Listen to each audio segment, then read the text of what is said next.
So if you wanted to sit there and figure out how do you solve the right triangle, given that information, what do you do first? Draw a right triangle. So you draw a triangle and you label it. So angle A is 46.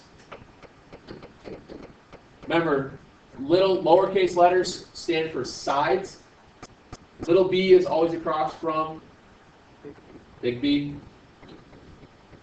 So that means that we need to solve for three other things. We need angle B, we need side A, and side C. Well, angle B is going to be the easiest to solve for. What's angle B? 44, good. Now, let's say you screwed up and you actually wrote 34. If I use angle B to solve for anything else, will I be right or wrong? Wrong. So what am I going to always use? Givens. What I mean by that now is if I reuse these givens, I can easily solve for little a, and I can solve for little c, just by using those two given statements in two different ways. If I wanted to solve for side A, it's going to solve for side A, what trig function am I going to use? Tangent. Very good. We're going to use tangent to solve for A, or little a. Tangent 46 is little a over 8. In your calculator, all you have to do now is 8 tangent 46 gives you little a. In order to solve for C, I'm going to trust that you guys can press those buttons. Oh, should it be in degrees or radians? Degrees. Triangles are always degrees. If I'm going to solve for side C, what trig function am I going to use? Cosine. Cosine of 46 is 8 over C. What do you do for that one? Remember the shortcut? Switch them. Yeah, very good. Remember, just switch them. C is 8 over the cosine 46. And like I said, I'll trust that you guys can press buttons. All right? So as you're going into these style problems, remember, reuse your givens. Don't make a dumb mistake by accidentally doing the easy one first and getting it wrong. Don't reuse that. Reuse your givens as much as possible. Granted, you still could get it wrong, but you will definitely get it wrong if you got the first one. All right. The rest of the first section here really kind of was all about just pressing buttons on the calculator. There really wasn't too much scary stuff involved in here. All right.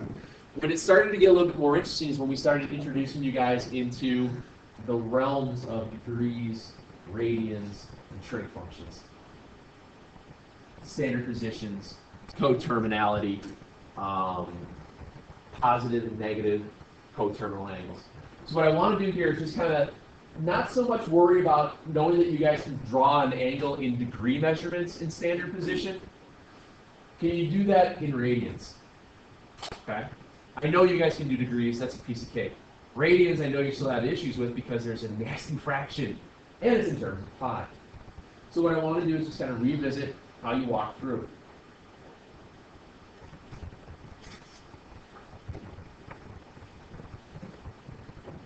So if I want to figure out what these two look like. Remember, when you're drawing theta in standard position, the terminal side is where we round out to. If it's a positive radians, positive measure, 7 over 12. I'm going to even leave the pi out of it right now. 7 over 12, is that more than half or less than half? That's more than half. The reason why I'm saying that because this is half. That's pi over 2. Okay? It's more than halfway. How much more than halfway is it? 15 degrees. Exactly. It's 1/12 more than halfway. Everybody see what I'm saying here? 7 over 12 is the same thing as 6 over 12 and 1 over 12. Do you agree? So let's hear. There's your theta at 7 pi over 12. And like Robbie just said, if you had to figure out what that is in degree measurement, you multiply it by 180 over pi. Or, you know that pi over 2 is the same thing as 6 pi over 12. It's 1/2. 1/12 is half of 1/6, right? 1/6 is 30 degrees. Half of 30 degrees is 15. So 90 and 15 gives you 1/5. One way to do it. Okay? Lots of little ways of remembering this. Negative 5 pi over 6. Which way am I going now? Yeah, going the other way. 5 pi over 6, once again, that's more than halfway, not quite 1 full pi. How far is it off of pi? 1/6 off of pi if we're going this way. And there it is. Okay? What's the reference angle on that?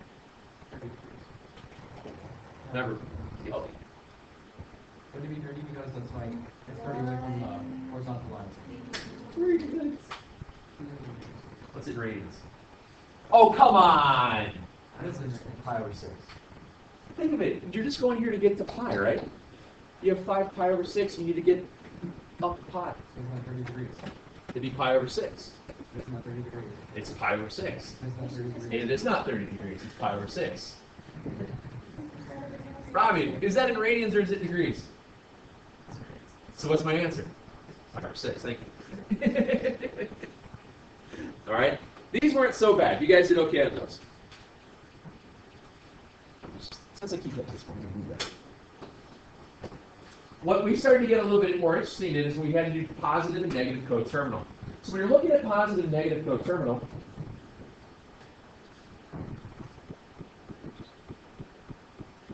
what if I say?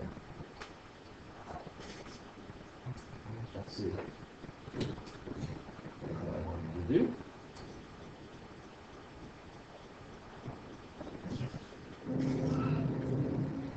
Remember, when you're going positive, negative coterminal, that means you want to make sure that you're looping yourself around. You want to have one positive, one negative.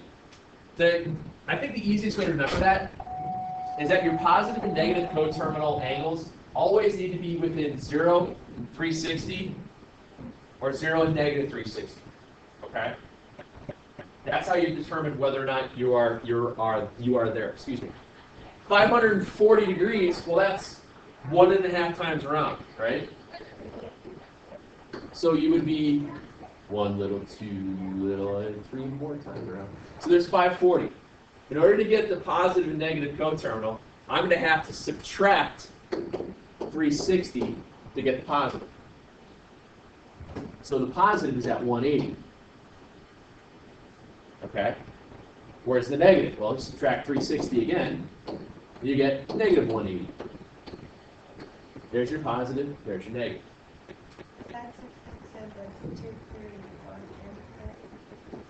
Quite random. Remember, you want your positive and negative coterminal angles. Your positive coterminal angle has to be within the parameter of 0 and 360 degrees, or between 0 and 2 pi. The negative also has to be between 0 and negative 2 pi, or 0 and negative 360. I don't want to go up another 360 degrees from that and get 900 degrees. Granted, it is coterminal, but if I'm looking for the positive and negative, I want it to be within 1 revolution both ways. Okay. So what if the problem is 5 degrees and you add 360? Yeah. Yeah. That one, yeah, I see what you're saying. That one you'd have to add because you got to go around to get it. But when you're more than that, you got to backtrack. And that's usually where you guys were having issues when we did that. When it was 5 degrees, you had no problem because you looped around here at 365. Okay. That's where there's just a little weirdness is. 20 pi over 3. What did we do to figure that out? What's that? Well, how many times 3 going to 20? 6 2/3 pi. And we got to sing again. Remember? 1 little 2, not around 6 times, because this is pi and 2 pi. Wow. Maybe stop singing. 1 little, 2 little, 3 little pies, 4 little, 5 little, 6 little pies. 2/3 pies in this quadrant. Now I'll stop this game. So now when you have to go through that, this should be really, really, really, really easy to figure out what the coterminal is going to be for the positive value when you subtract out. If I leave it at 6 2/3 pi, what's 6 2/3 pi minus 2 pi? 4 2/3 pi. What's 4 2/3 pi minus 2 pi? What's 2 2/3 pi minus 2 pi? 2/3 pi. So there's my first one. Subtract 2 pi again, that gives you your. Now remember, you can do most of this stuff with the calculator, just have to convert it back and forth between fractions. That's all. Okay? The trick here is when you are larger than 2 pi to start with, or larger than 360 degrees, you might have to backtrack yourself around to get there. If you're within the parameter, just add and subtract what you would normally. Okay? Let's see. How do you write? You guys all can do radians to degrees, degrees to radians, all right? Degrees to radians multiplied by pi over 180, and then radians to degrees, it's 180 over pi. We did not talk about arc and sector length yet. We will do that. We just ran out of time prior to the quiz here. We will get there. 13.3, the fun stuff. 13.3 introduces you to basically all your trig functions.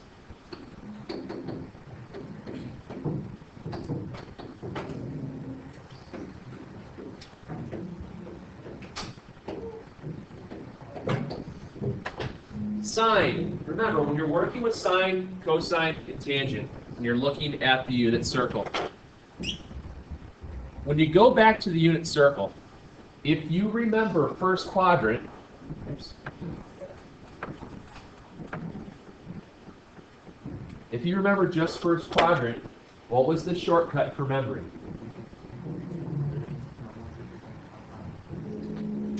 And I know some people go that way, I go this way. And then what's the other one? Okay. Then remember, everything is over 2. And all the numbers have the radical. I don't put the radical over the 1 because the square root of 1 is 1. Okay. Now that gets you all of your values. Ordered pairs. Remember, it goes x, y. Oh. Then it goes cosine. Oops, this black one is broken. It goes cosine, sine. Okay. When we wrote these things out, we wrote them out in terms of x's, y's, and what was the other letter we used? R. R. So if you are not on the unit circle, we know that sine of theta is 1 over what? Y over r. Cosine. Tangent. What do you do with all the other ones? Flip them.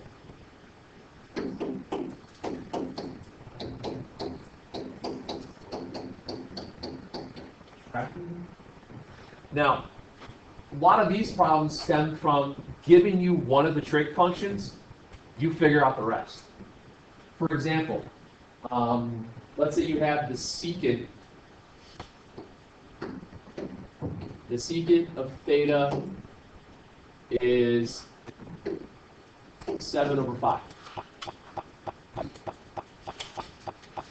Okay. The secant of theta is 7 over 5.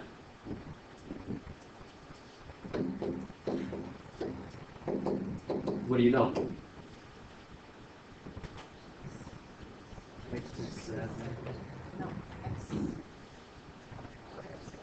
R is 7.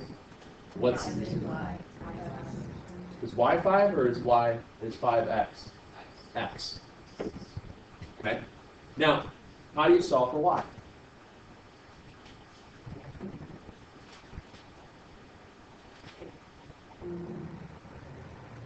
There's this crazy thing way back in the day.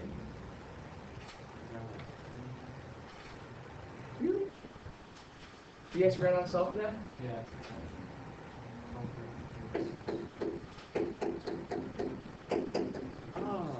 Oh, yeah, figure it out.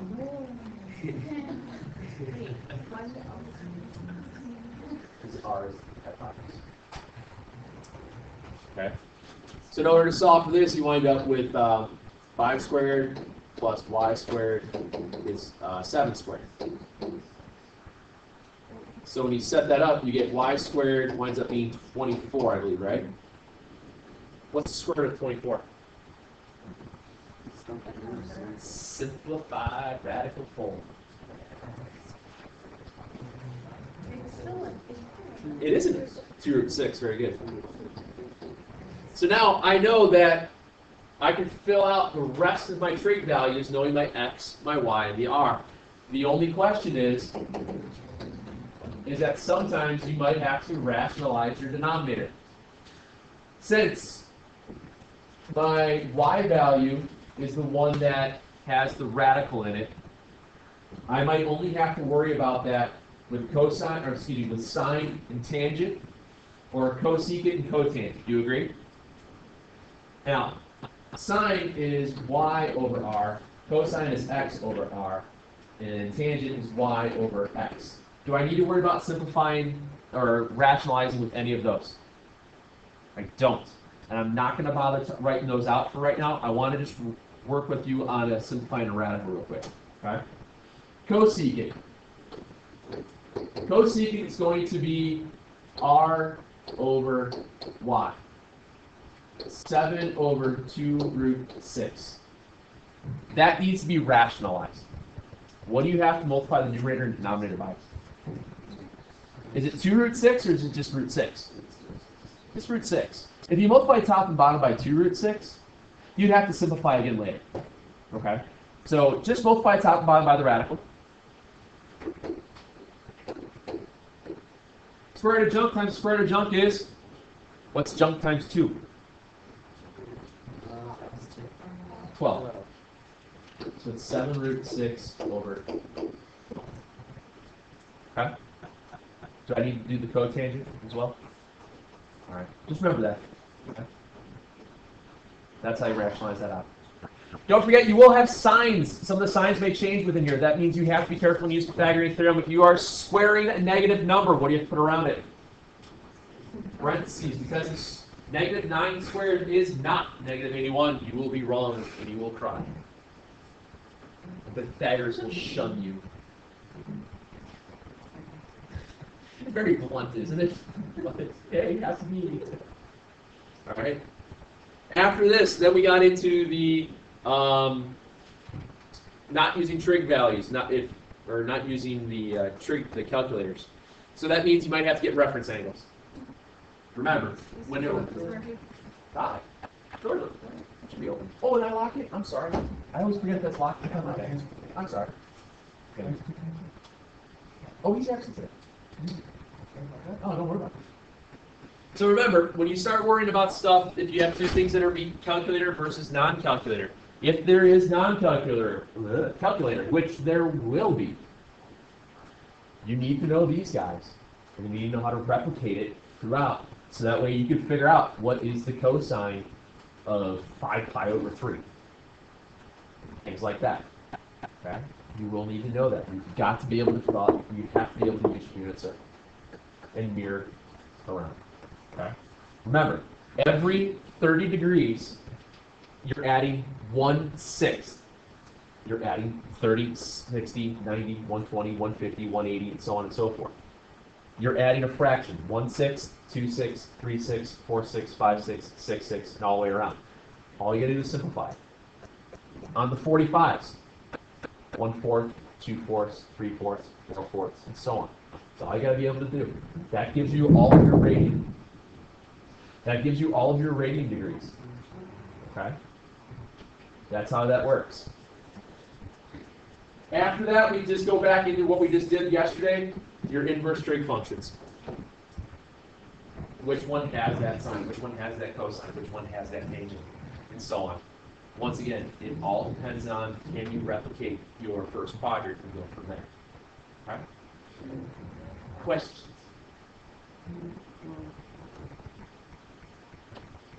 Because what I'm going to have you guys do tonight is some review problems out of the back. I'll collect that tomorrow just so that we can remember how to do stuff from before. So the one in the back, not on me, but I can make one up. I can photocopy and get it later. Can you swing out after school? I can just do it like right after.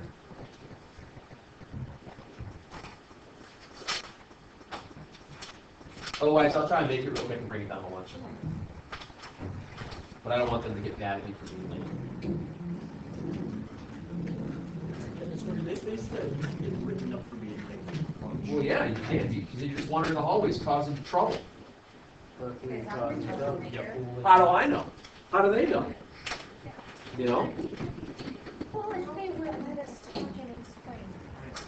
No, there's no talking, there's no explaining.